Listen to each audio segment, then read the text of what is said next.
Tucson, Arizona's #1 online radio podcast about all things medical cannabis. Your host, Belle Star. And the Cannabis Kid.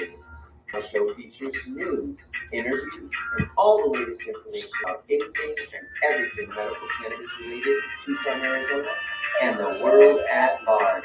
We'd love to hear at tumbleweedshealthcenter.com. And remember,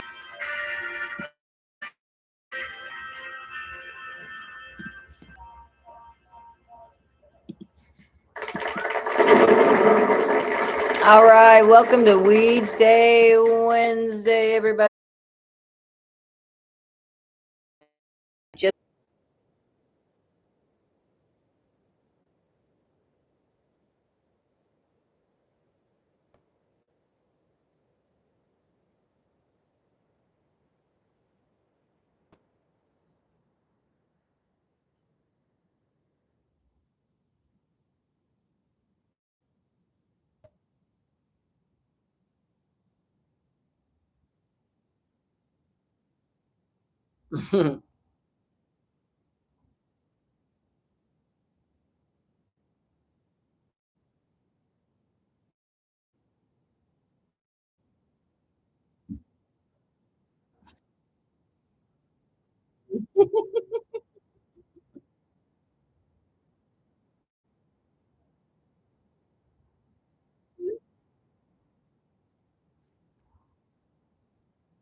Oh, Jesus.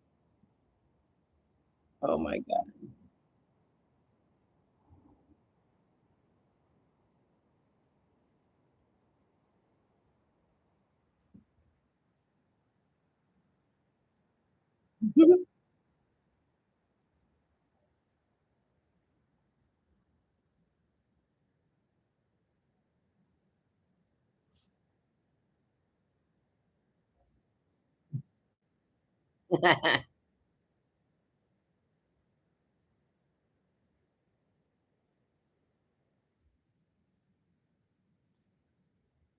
Oh, my Lord.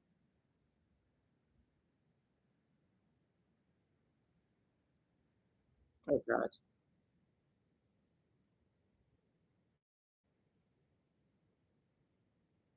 Oh, God.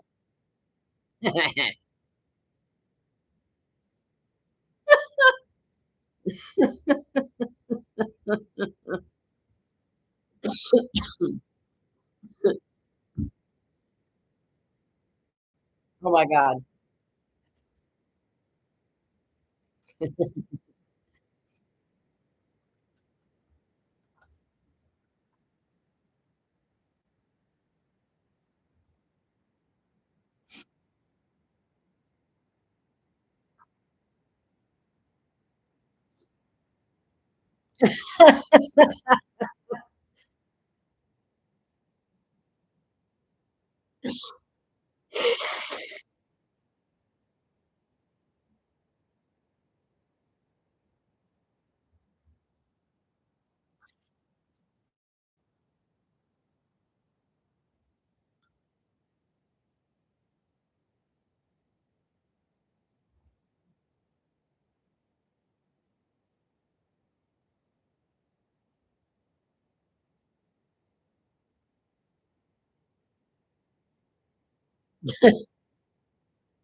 All right. Well, I think this kind of gets a little bit nasty.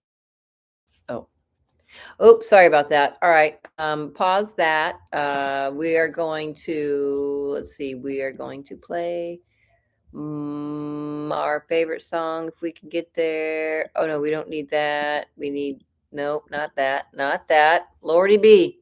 We need this. Oh, painful.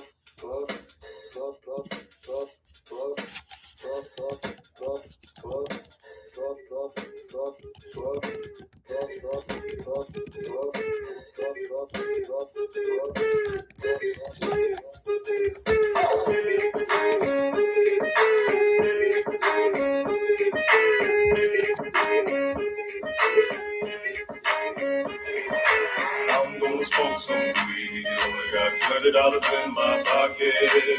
I'm a hunting, looking for a watch out. This is fucking awesome. Walk into my house like, what up? I got some good pop. Just fucked up, got some bird from the hot shop.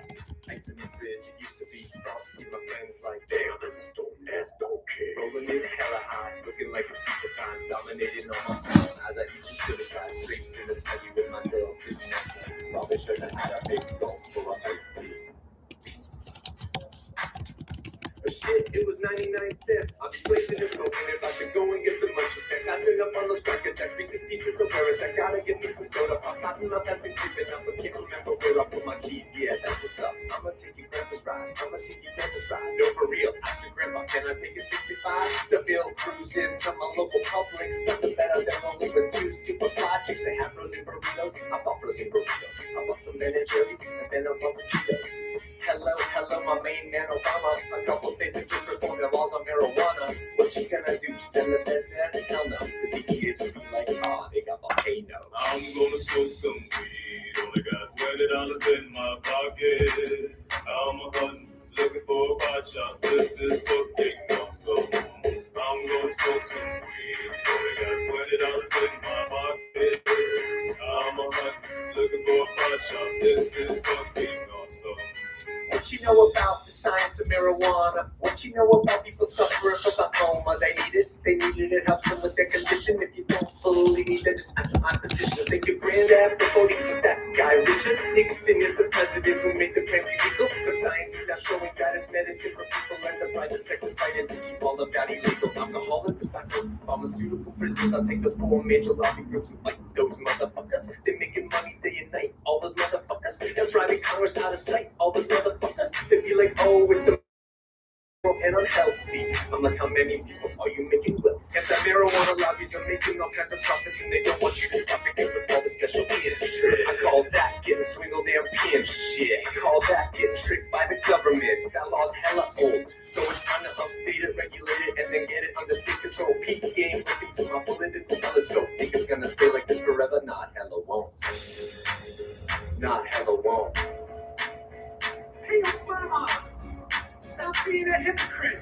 You used to smoke weed. I'm gonna smoke some weed. Only got $20 in my pocket. I'm a hunting, looking for a watch out. This is fucking awesome. This is the sound of food. These special interest groups are nothing more than corporate love. Let's end the war on weed. The people have agreed. These special interest groups are these folks with rivalry. I'm gonna smoke some weed. Only got $20 in my pocket. I'm a hunting, looking for a watch out. This is fucking awesome. All right, welcome back to Weedsday Wednesday, y'all. How's everybody doing today? So what did everybody do for 420? There must have been lots of festivities the weekend prior. I'm sure there were. Alrighty, so let's get to tumbleweedshealthcenter.com. Check it out. You can come down and get certified. You don't even have to come down. We do offer telemedicine.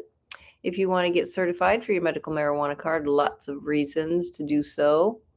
Let's get over to the certification section, and I will let you know what ailments the state of Arizona allows. And there's a bill out there. Are they trying to take this away? It's trying to take recreation away, I think. Ridiculous. My Lord. People are crazy. You're making billions, close to trillions, and you want to take something away. All right, whatever.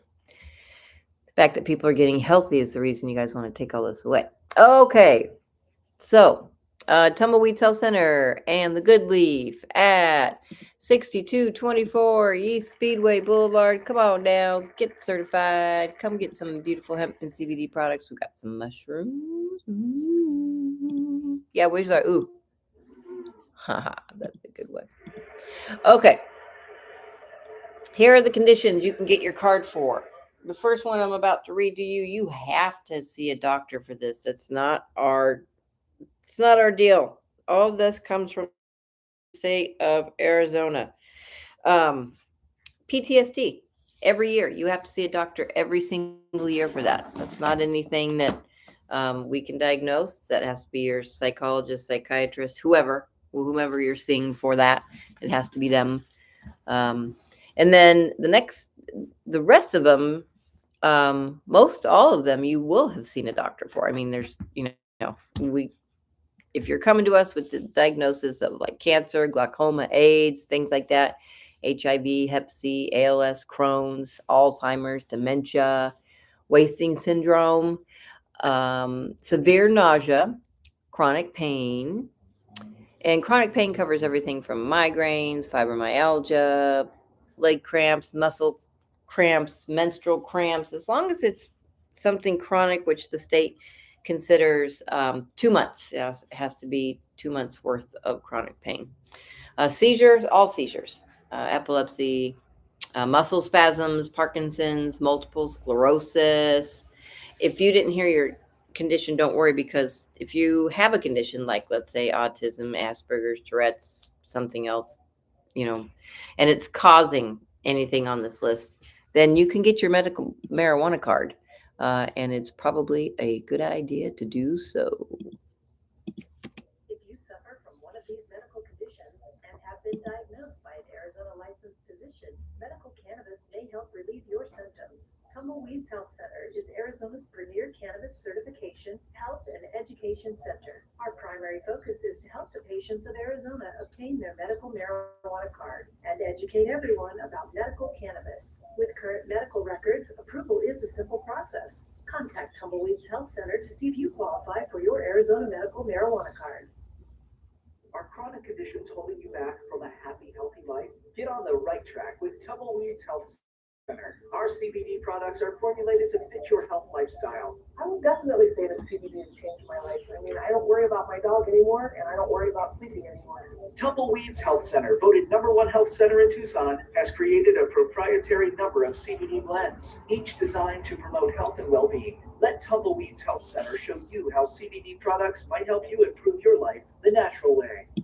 Yeah, give us a call, 520-838-4430.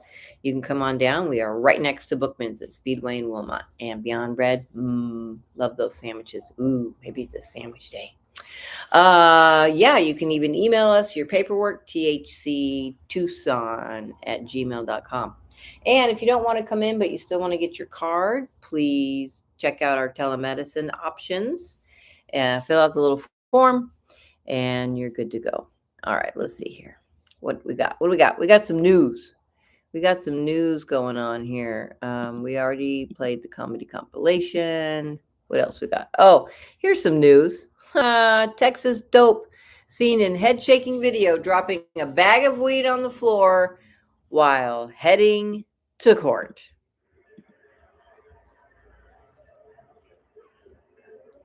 What a dope. Head-shaking footage captured the moment a Texas numbskull allegedly dropped, oh, there it is, a bag of weed on the floor while heading to court to face an outstanding arrest warrant for theft.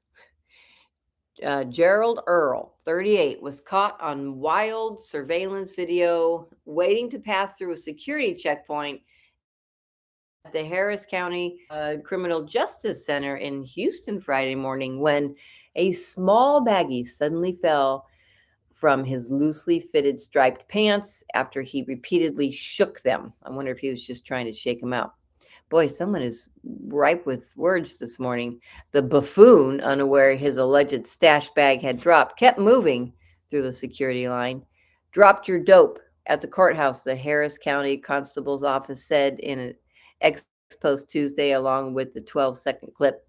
We will catch you. A man arrested after a baggie fell from his pants at a security checkpoint. Our teams screen more than 2 million people annually for contraband such as drugs, weapons at the downtown courthouse complex. Earl was allegedly caught with up to 4 ounces of pot and slapped with a misdemeanor marijuana possession, court records show. The accused dopehead, who has a lengthy criminal history, was already wanted by police when he was cuffed for for allegedly swiping a slew of household items just days earlier, according to the complaint. And pictures of all this. Prosecutors said Earl made off with a shaving kit, 9 bottles of body wash, 2 body creams, 1 box of trash bag, 3 packs of body wipes, and 5 sets of silverware on April 10th. He was charged with misdemeanor theft. Earl was freed on Sunday after posting a $100 bond. He is due back in court Friday. And how many of y'all believe that he's going to come back to court? Exactly. It's ridiculous. Once you let them go, they're done. They're gone. Oh, that was from the New York Post. Oh boy, they like to use the dope words. All right, let's see what else is going on in the world of weed. All right, let's see. Oh, El Paso, Texas again? No, we don't want this. We don't want that.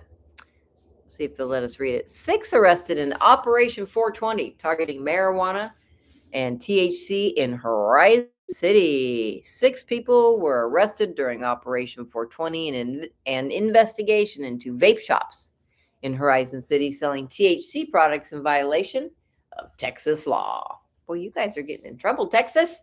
Yeehaw. The arrest warrants, apparently in a bit of intended irony, were carried out on Monday, April 20th, also known as 420 or Weed Day, the unofficial cannabis enthusiast holiday.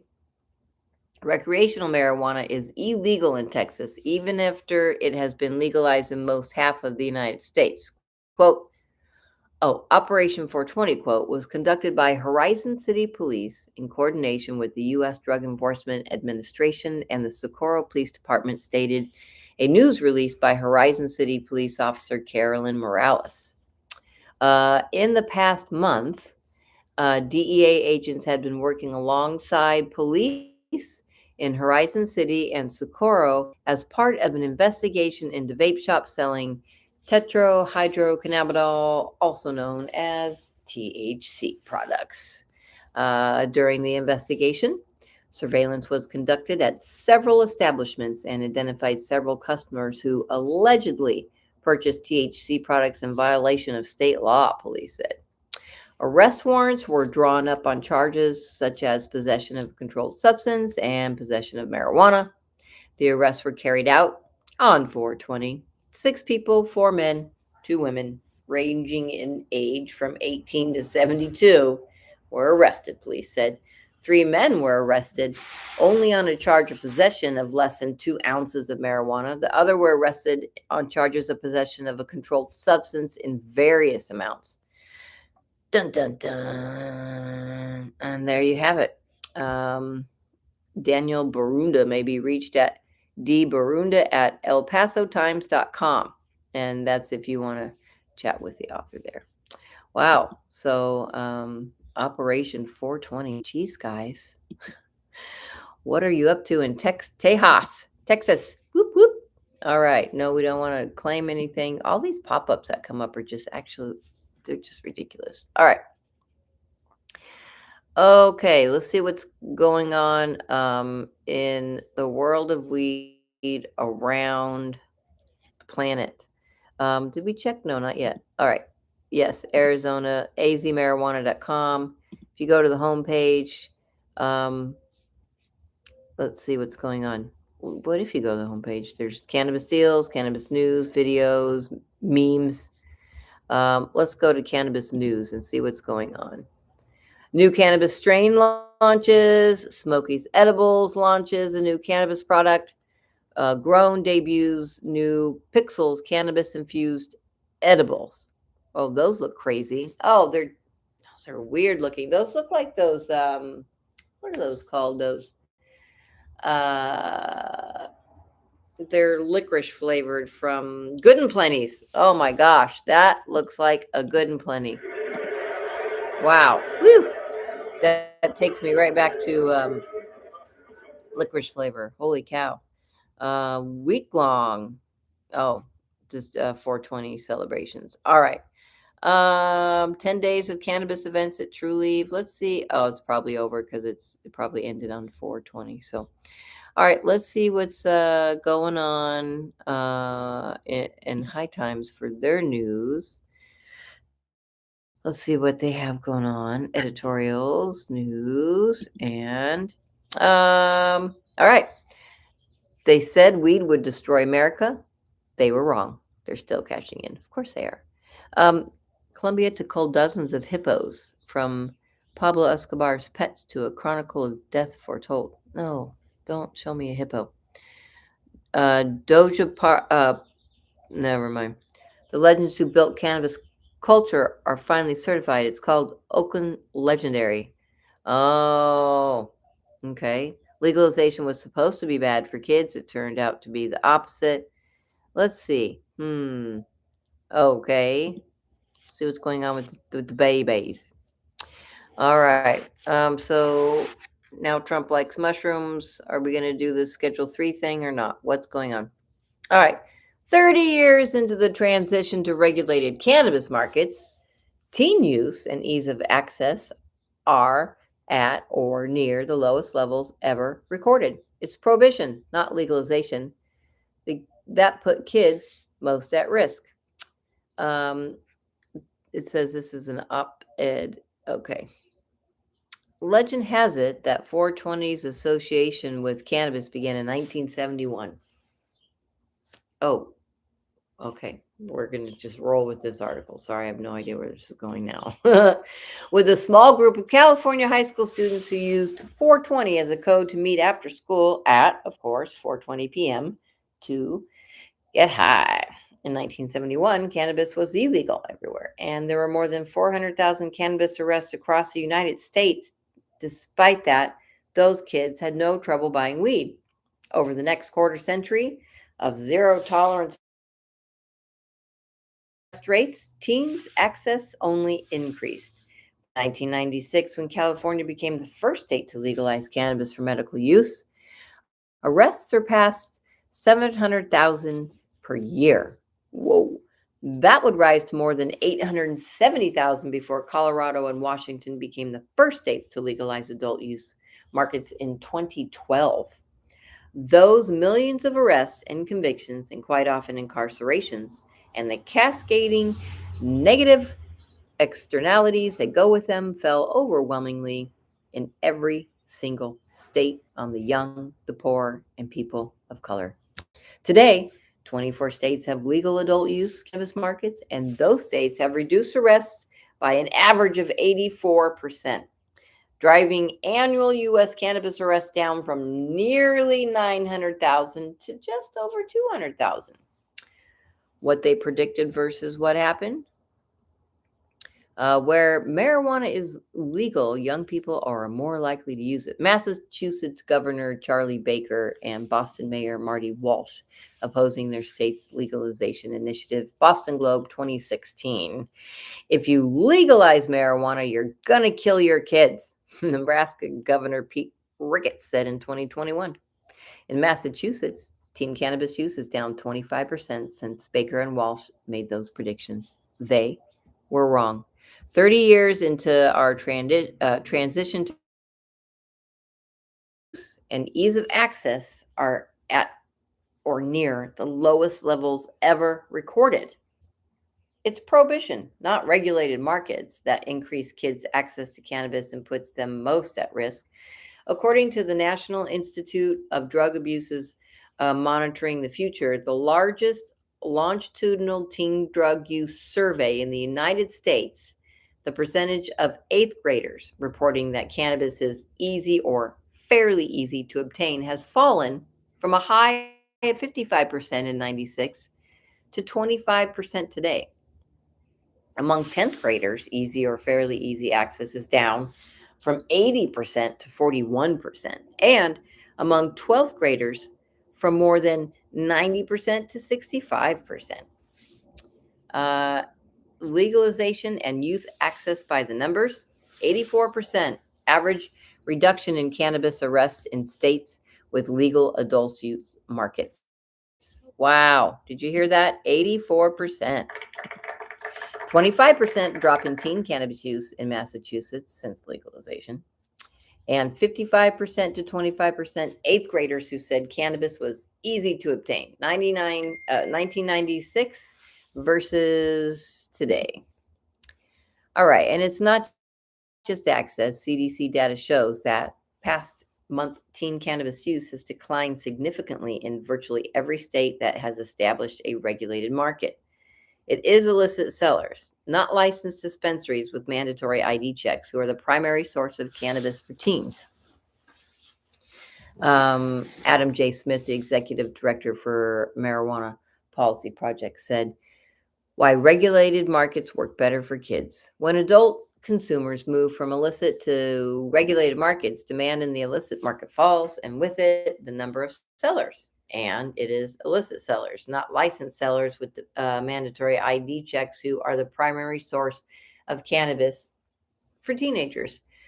We can do a better job of keeping cannabis away from kids, specifically those under 18, but we're already making good progress. It starts by moving as much of the cannabis trade as possible off the streets and into regulated markets and the hands of licensed sellers, with every legal and economic incentive to refuse to sell to anyone under 21.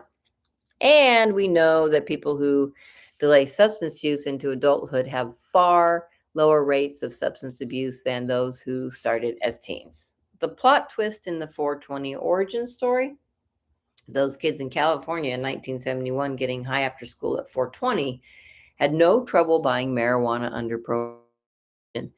Despite hundreds of thousands of arrests per year, today cannabis is legal for adults in California and in 23 other states. Arrests are way down and kids have a much harder time accessing it. The 420 crew probably would have hated legalization for just that reason, but they're senior citizens now, and I'm guessing they support it because despite having launched the most successful cannabis meme in history, which inspired the plant's unofficial holiday, they probably don't want their teenage grandkids smoking it. I don't know if be the first to comment. I don't know. Who knows? Let's see. They were high schoolers, I think, or junior hires. High school students. Yeah, they were high school students. Well, yep. I think I don't think that it's exciting anymore. It's legal. I think kids want to do things that are kind of bad, and weed isn't that bad. Weed's not the bad thing anymore, you guys. I love it. It's not. Weed's not the bad thing anymore. You want to know what's the bad thing? Meth. Okay? Fentanyl. Things that are going to kill you. Yeah. Because weed isn't going to kill you. That's right. Golf clap for weed. All right. Let's see where we are. It is 8:53. I'm sorry we got started late. When you create a show, which is why I try not to do this early, because when you create a show and then you move away from that screen on YouTube, at least for me, I don't get how this crap happens because I am not technologically savvy, and I will be the first to admit that.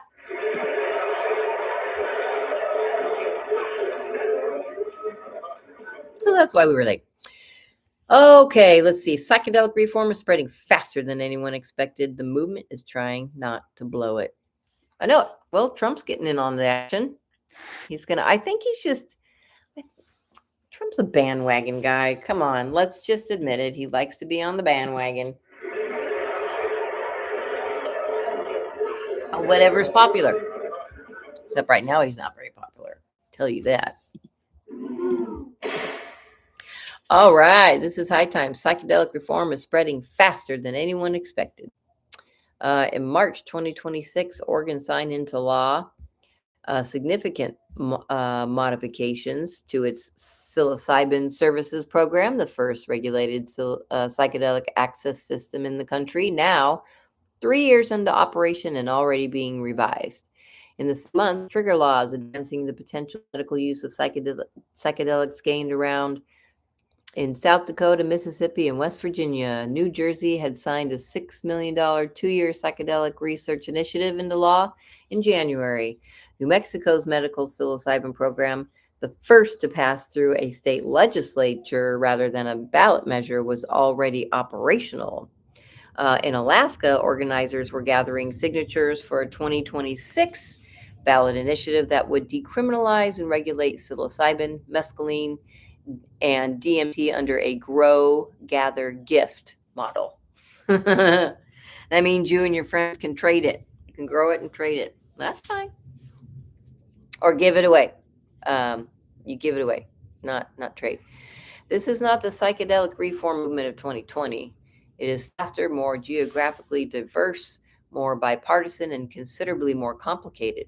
And the Multidisciplinary Association for Psychedelic Studies, the organization that has been navigating this landscape longer than most anyone, has spent the last year trying to make sure the movement does not make the same mistakes it watched the entire cannabis industry make. Oh, that's true. They did make a lot of mistakes. All right. But everybody's learning. The legislative map looks nothing like it did 2 years ago. The activity is no longer concentrated in coastal blue states. Trigger laws, which automatically reschedules psychedelic substances at the state level, if and when the federal government acts, are spreading through legislatures that would have been unthinkable territory for this conversation in 2022. Mississippi, West Virginia, and South Dakota. Oh, holy cow. Hold on. Hold everything. Sorry about that. I'm messing with something I shouldn't be messing with. Mississippi, West Virginia, and South Dakota are not Oregon, and that is the point. Veterans are a significant driver of that bipartisan spread. A bill in Utah that passed both chambers on March 4, 2026, the first in the country to receive unified endorsement from all three leading veteran psychedelic advocacy organizations, authorizes a Utah-based mental health institute to conduct a clinical study on psychedelic assisted therapy for veterans and treatment-resistant PTSD. Utah has one of the largest populations in the country and a veteran suicide rate more than double the national average. Texas, in the news again, with which authorized $50 million for ibogaine research in 2025, is now executing that mandate through in-state medical research teams after no external drug developers submitted a suitable proposal. Mississippi's own ibogaine bill was signed into law on March 26, explicitly coordinating its research consortium with the Texas-anchored multi-state network. Ooh, we're almost out of time here. At the ballot level, Alaska is mounting a serious push. The proposed Natural Medicine Act would go further than Oregon or Colorado by allowing individual practitioners to facilitate outside of licensed healing centers. Ooh. A provision designed specifically for the state's rural geography, where a healing center model simply does not work. Where psychedelic policy stands in April of 2026 for everybody. Oregon, psilocybin services program operational since 2023. Colorado, Natural Medicine Health Act program operational, covering psilocybin, DMT, ibogaine, and mescaline. New Mexico, first state to pass medical psilocybin through a legislature.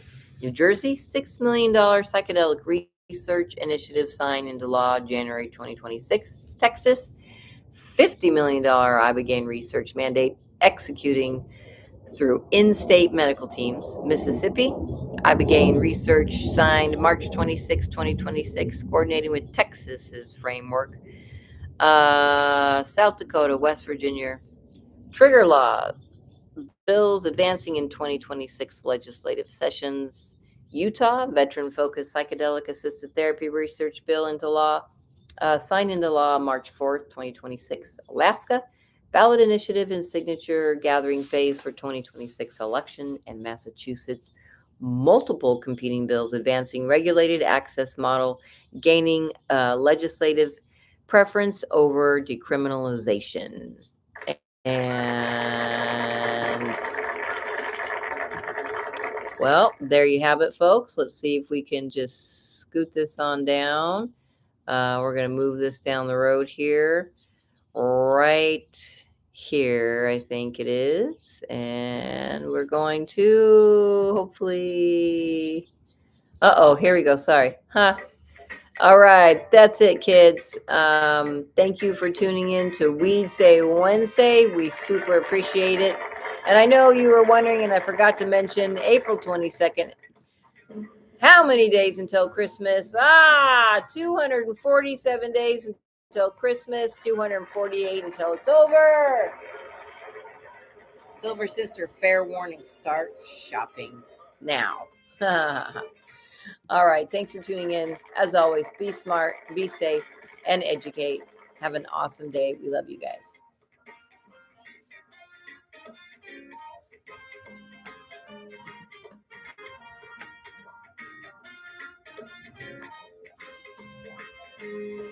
Wear sunscreen and stay hydrated out there. Lots of dehydration going on. Whoop, whoop.